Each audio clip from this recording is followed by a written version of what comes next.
the best of the week on Relevant Radio. I wanted to share something with you that came across my desk just recently. This is from the Vatican News Service. They conducted an interview with one of the African cardinals, Cardinal Fridolin Ambongo, and the heading of this part of the interview it's referring to the unity, or maybe perceived lack of unity, within the College of Cardinals, and how this may be mirrored throughout the church as a whole. And this seems very pertinent, especially if you go on Twitter, go on X or Facebook or some of the other social media outlets, and you'll see there is a lot of infighting, a lot of division, people jumping down each other's throats, etc. So this was interesting. I wanted to share it with you. It's not very long. Cardinal Ambongo says, there is a gap between what is said in the media and reality. The press often claims that the church is divided between conservatives and progressives. These categories do not exist among the cardinals themselves. The proof of this is what we just experienced.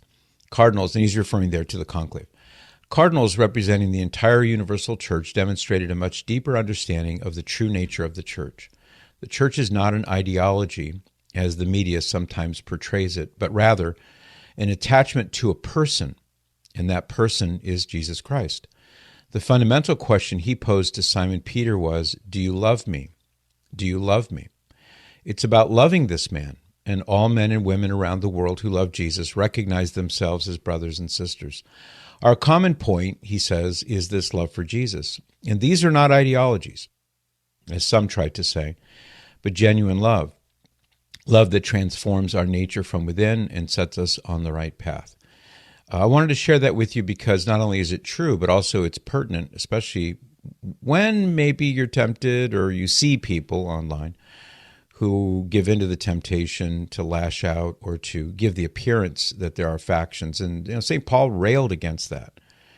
Some of you say, I am of Paul, or I am of Apollos, or I am of Cephas, or I'm of this group or that group. And St. Paul says, there are no such groups.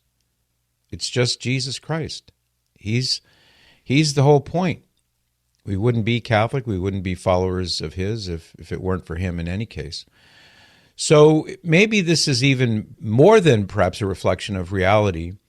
It's an ideal to strive for, I think. You can join me by listening to The Patrick Madrid Show on the Relevant Radio app, live each weekday at 8 to 11 a.m. And thanks for listening.